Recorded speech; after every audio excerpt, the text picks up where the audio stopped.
Hey everyone, it is February 8th, 2012, and I thought I'd give you some updated news on what's going on in Greece. I know it's not as important as the football parade, but nevertheless, I thought I'd give you the news. So I got the information on here, so I might as well read it off of here. So it says, in Greece, the crisis is making people literally ill. And it says, unless the Greek government can negotiate a deal, the troubled country could be the first in the European Union to default, sending its economy and possibly others into a death spiral, NBC's Keith Miller reported. Now, I'm going to read this.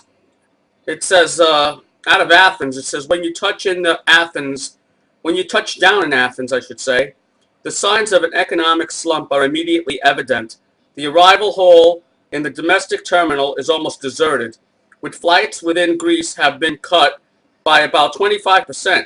Outside the taxi pickup point stretches a long line of yellow cabs going nowhere. It is symbolic of Greece's economy stretched and stuck. On the ride into town, the driver explains that he's been waiting for me for 7 hours. I was his second and last fare of the day. Greece still holds the magic of an ancient Mediterranean country. The Acropolis, its columns lit majestically at night, juts grandly above Athens. It is a testament to one of the world's great civilizations. But down here on the streets, there is fear that Greece is unraveling as modern state. Economic death spiral.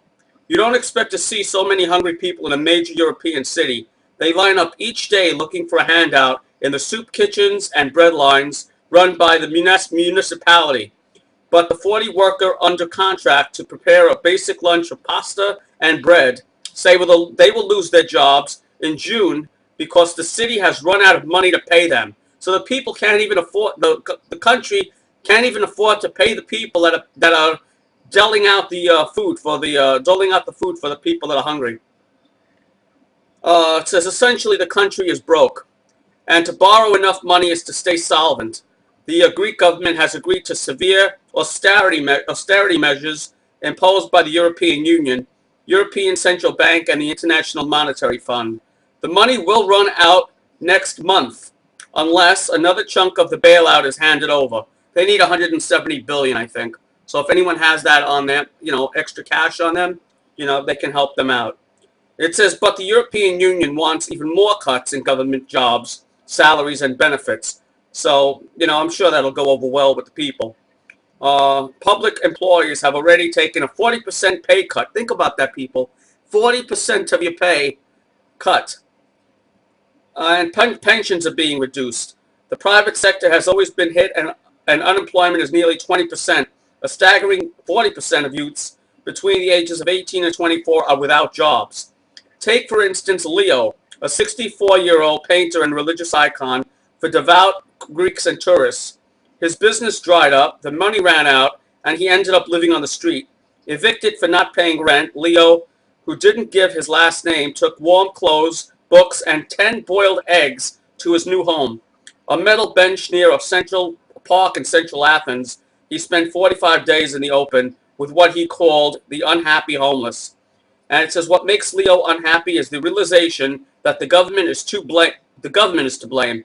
They borrowed, he said. Every time they needed money, they borrowed and then borrowed some more. Sound familiar, folks?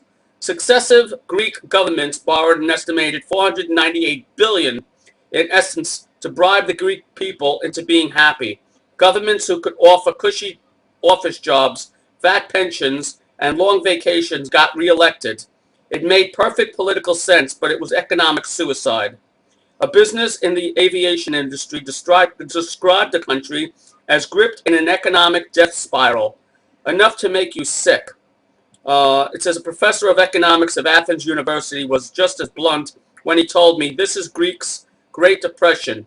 If you look at the statistics, it is indeed a deeper slump than what Greece went on through the 1930s.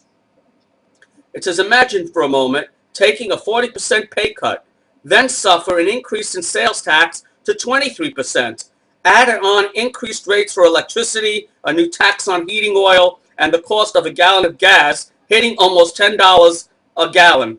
Oh, and your pension is not secure. and your kids stay home because there aren't enough teachers. It is enough to make you sick. Now, I'm not going to read anymore because it's near the end of the article.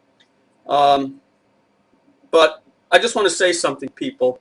You know, if anyone on my channel think that this cannot happen in America, you are sadly mistaken. You know, I think this is going to be a domino effect. Greece and the rest of Europe, and then, of course, coming to the United States. You know, there are people right now starving in the United States. You know, you don't get too much coverage on it because we're too busy watching American Idol and all the other nonsense most Americans watch. You know?